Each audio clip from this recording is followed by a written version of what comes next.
Well, hello and welcome back. So, today we're going to be kind of exploring the idea of communicating from a place of emotional calm or communicating through a place where we're really feeling emotionally charged. And I want you to kind of just observe in yourself if maybe you are the one who is responding to other people through this place of emotional charge, or if maybe you're engaging with people who tend to engage with you through that lens of feeling emotionally charged. So, first, what do I mean by emotional calm and emotionally charged? So when we're calm, we're able to approach things, from that place of calm, right? That makes a lot of sense to people. When I say to be emotionally calm, people know what that means. But what does it mean to be emotionally charged?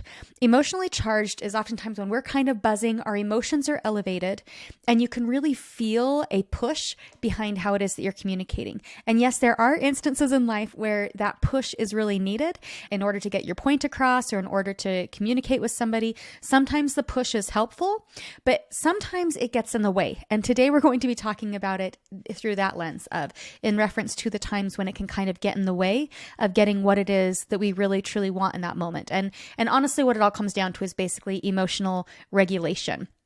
So as you listen, kind of think about, okay, well, which instances in my life and which relationships do I find myself struggling to be emotionally regulated?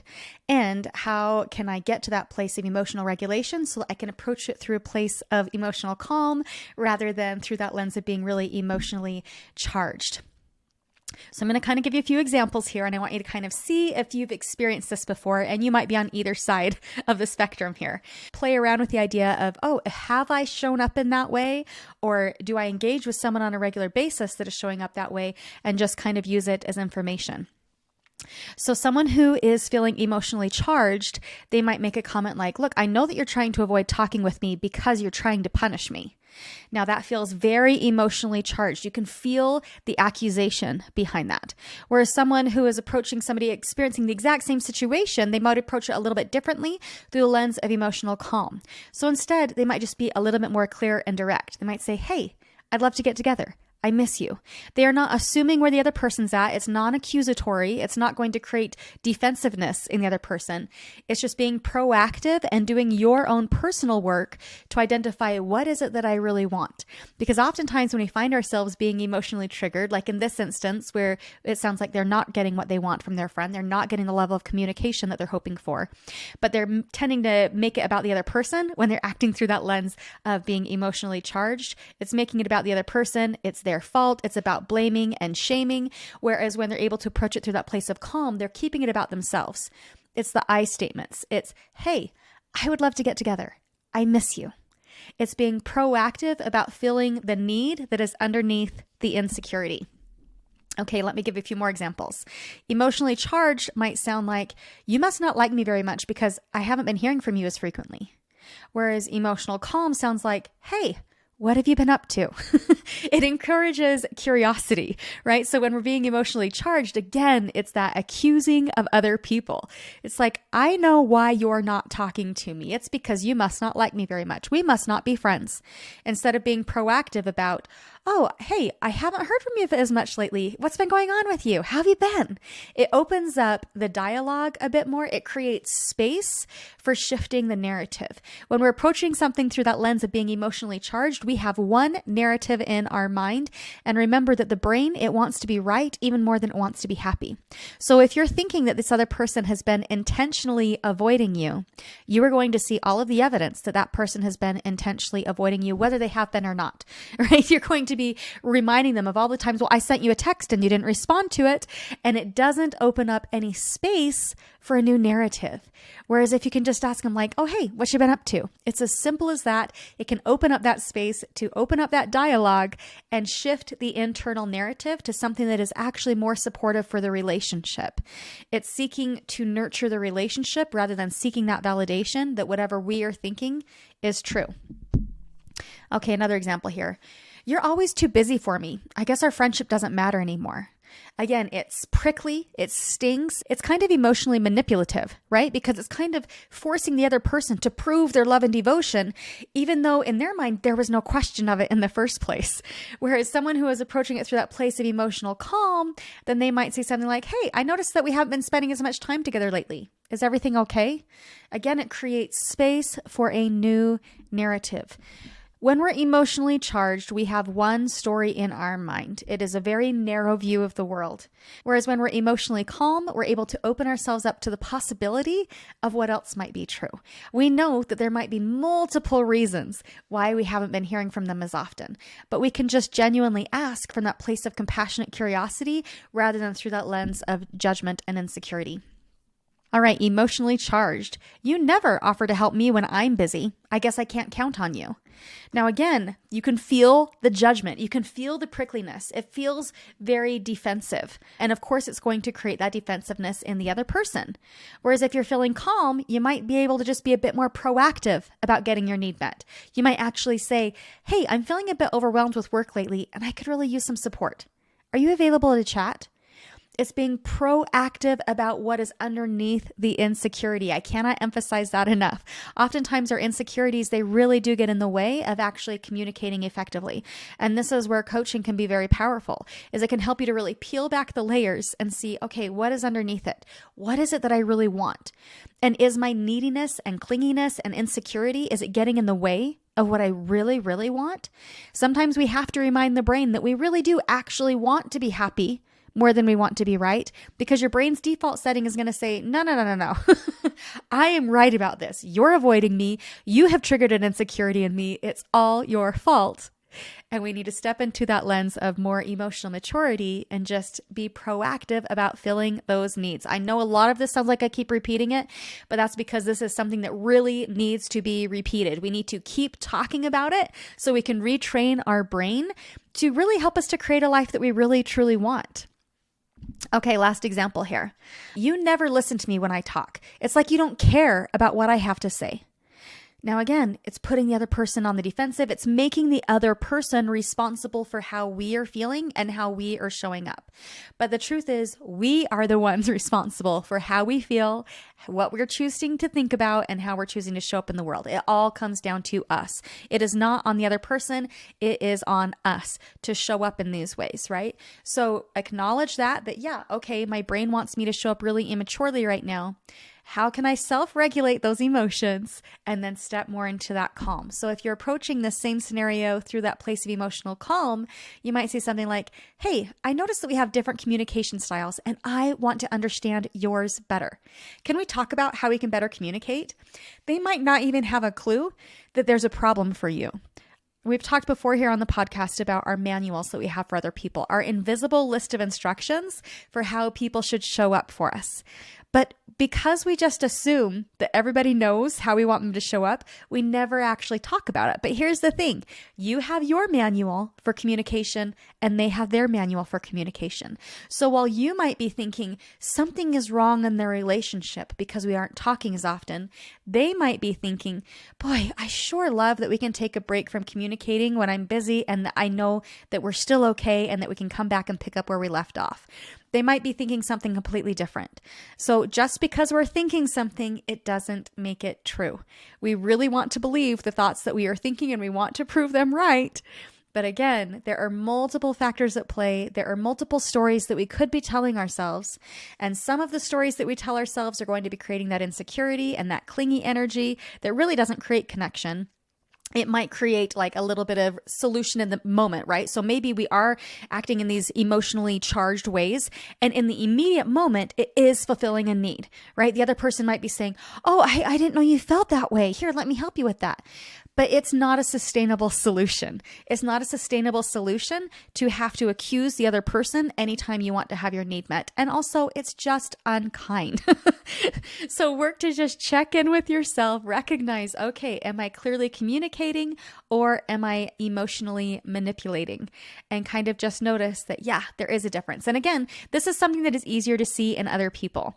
It's harder to see in ourselves. But as you practice becoming more aware of it, then you'll become more self-aware as well. And then you can show up in these more positive ways. So now that we kind of have shown a little bit what it can look like to be approaching a problem through that lens of being emotionally charged, I want to talk about why we show up this way. Understanding our why can help us to have some self-compassion and also help us to get to the root of the issue so that we can show up in these more emotionally mature ways. So understanding the why, it's really taking ownership of the situation. It's taking ownership of why we respond in emotionally charged ways, and that can help us to be more compassionate towards ourselves as we really work to create that change. So here are a few reasons for why we might respond in more charged ways. And remember that even though these might be our why, they are not excuses for our behavior. Once you become aware of what is coming up for you, it is your responsibility to fix it. So please don't take this to your partner and say, oh yeah, well, this is why I do this. I mean, you can say that, but please also attach it with, and now that I am aware of this, I'm going to really work to improve. Okay, so a few reasons why we might be showing up through these emotionally charged ways. One is just past experiences. So maybe you had some previous negative experiences or even some traumas that have shaped how you interpret different situations. So if someone has hurt or betrayed you in the past, then you might be more likely to assume negative intent with new interactions. So even though your conditioning has nothing to do with the person that is here in the present, it is still having an impact. And just raising your conscious awareness that, okay, oh, I get it. It's because I was abandoned in that previous relationship that now I'm allowing it to impact me in my current relationship. And then you can start the process of really looking at your current relationship to see, okay, so are they really abandoning me? Or are they clearly communicating, oh, hey, I'm running late from work, or oh, hey, I'm going to be out with my friends, or letting you know that, oh yeah, I'm not going to be able to be present for you when I usually am, but I'm coming back. Am I getting those reassurances? And that can help you to rewrite those internal stories into something that is more supportive so that you can be more at peace in the present moment. Again, it really comes down to that emotional regulation, right? Acknowledging that I have this past wounding and I'm working to heal it, and I'm looking to see evidence for this current situation. Yes, you can allow your past to inform you and kind of look for red flags in your current reality. That's a very important part of human development. And also really look at your current situation and see where things do and don't match up. Okay, just use that current information. Okay, another reason why we might respond in emotionally charged ways is just due to insecurity. And we've already talked a little bit about that, but individuals who struggle with insecurity or low self-esteem, then they might interpret more ambiguous situations in a really negative light. So they might assume that the other person is intentionally trying to hurt or reject them because they are already feeling unworthy and unlovable. So remember, we tend to look for evidence that whatever we're thinking is true. So if you do have that low self-esteem, and if you're already feeling unworthy and unlovable, your brain is going to want to give you all of the evidence that you are unworthy and unlovable. But remember that just because your brain says it, just because it sounds like it's in your voice, it doesn't make it true. So really working on your own self-esteem can really help with that. And if you would like help and support, come and work with me. I would be happy to support you on your self-worth journey. All right, lack of communication skills. Now, some people, they simply lack the skills or the self-awareness to communicate effectively. And so, yeah, this is a bit about emotional immaturity, but also it's just life experience. And I think also in this day and age where so much communication happens via text, we aren't actually able to see the other person's facial expressions or hear the tone in their voice. There are so many factors at play when it comes to communication. And so they might not have actually developed the skills in how to actually communicate with other people. And so having this lack of awareness, it can really impact the communication in the relationship. So instead of expressing their feelings and needs clearly, then they might resort to assumptions or accusations, and then that can lead to more emotionally charged interactions. So sometimes it really is as simple as reading a book on how to communicate more effectively. It's a very simple thing that can have a huge impact, but again, it takes that self-awareness of, okay, maybe it's my communication style that I need to work on, right? Taking that ownership so that you can start taking those steps. All right, projection. Now, sometimes individuals, they project their own fears or insecurities onto other people. So for example, if somebody's feeling guilty about not reaching out to a friend, they might also assume that the friend is thinking about them just as much as they're thinking about them. Does that make sense? So they might just assume that, oh, I know exactly what's going on for that friend. And they're now projecting this story or these emotions or these beliefs onto this friend. And they haven't even had a conversation with the friend. They haven't asked any questions. They haven't actually checked in with them to see what's going on with them. They're just 100% assuming the story, and it's projecting their own emotional reaction onto them, essentially. So again, it's that we want to be right? So we're going to have this story in our head. We're having this narrative and we're projecting it onto the other person, and we're making it the other person's responsibility to approach and to fix something that they may or may not even be aware needs fixing. So be aware if you were placing a disproportionate amount of the problem solving onto the other person. All right, defense mechanism. When individuals feel criticized or challenged, then they might become defensive as a way to protect their ego. So this defensiveness, it can lead to emotionally charged responses where they blame or accuse the other person. And now this defensiveness, it really is very similar to what we talked about earlier with the insecurity and the low self-worth. Honestly, a lot of these have some overlap where there could be multiple things happening. So if somebody's self-esteem is already really low, it's going to be really, really hard for them to accept any criticism at all. And so they're instantly going to be put on the defensive, which is going to be basically stonewalling the other person, where it's like, no, like I can't receive this. There's no way. My ego cannot handle it because my self-worth is already so low. I have to be right. If I'm not right, I don't even know who I am anymore. And it's going to cause this whole identity crisis, right? It might not be that extreme, but just notice if defensiveness is coming in for you, because that can be a big sign that you might be acting through emotionally charged ways. Defensiveness is something to really raise your self-awareness around because it can have such a huge impact on the longevity of the relationship. In fact, I'm pretty sure that defensiveness is one of the 4 horsemen that the Gottsman Institute talks about. That is one of the major indicators for divorce. So just be extra aware of defensiveness when it shows up. All right, emotional triggers.